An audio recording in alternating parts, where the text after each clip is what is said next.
Greetings, fellow man. Servus Männer. It's Red Pill Germany again. And this morning I'm just on the way to work, but I woke up a little early to check the news. And I thought I would wake up to a President Hillary Clinton, but it seems like that the polls and the results just flipped around overnight, and Trump is in a big lead.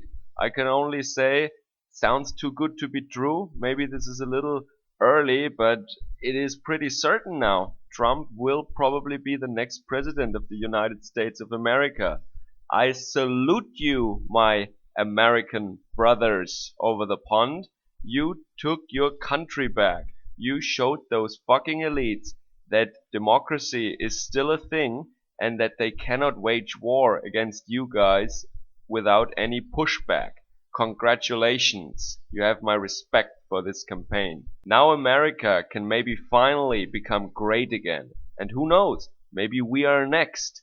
Maybe next year or the year after that we make Germany great again. You gave us all hope in the Western world.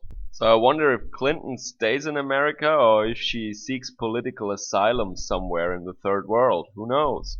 So I was watching the morning show in Germany, which is a totally left-wing liberal brainwashing institution of the German government. And it was just priceless to see their faces, like beaten dogs, well, bitches actually, because most of them are women. They were sitting on a couch saying that this is so terrible, this is a disaster for the world, and blah. But it's also funny how they really tried to maintain the appearance of objectivity when it was clear that they're really not. So, for example, they interviewed the US ambassador to Germany live on TV, and the last question was, what kind of message does that send if a clearly racist and misogynistic and homophobic candidate becomes elected? What kind of message does this send to the rest of the and she didn't say that, but she wanted to say the decent world, the good guys, because we are part of the good world, right? And the ambassador just said, that, oh, maybe you say something during the heat of battle in campaign that you wouldn't say anymore once you're president. So I'm optimistic. Let's see. I mean, of course, he has to say that, but I'm just shocked how openly biased and just, brainwashed these people in the media are. Of course, I know that for many years, but every time I see it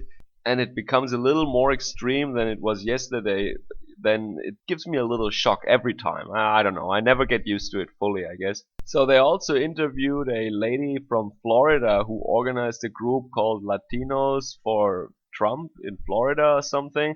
And they asked her really, but how could you campaign for a person who wants to build a wall to Mexico and who is so racist? And that lady said, yeah, well, there is a wall between the Gaza Strip and Israel. There is a wall between Guatemala and whatever, So this is how you defend your home. This is how you defend your borders, she said, Latina to a German reporter in Florida.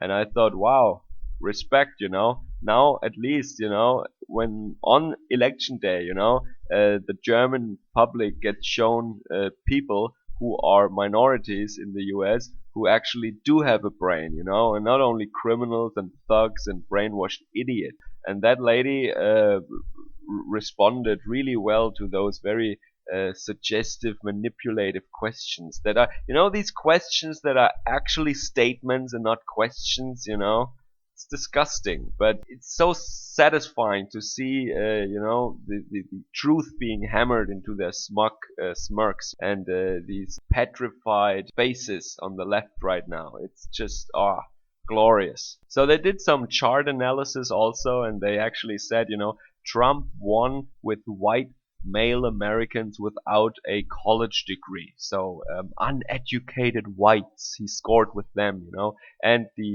Latinos and the black people did not vote in as high numbers for Clinton as they did for Obama. Well, surprise, surprise. So they didn't tell us what their education level is, but that just means that college is brainwashing these kids, and that when you don't go to college, you're actually smarter in many cases. I mean, at least when it comes to these political things, I guess. You are more grounded and smarter and less brainwashed than if you go to college. That's at least my opinion now. So I don't want to ramble on forever. I want to keep this short. Congratulations to all my brothers in the US. It seems like you just took your country back. You gave us all hope, just like Brexit.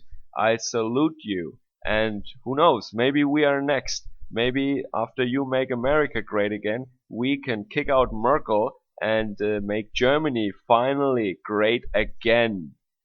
Servus, Kameraden.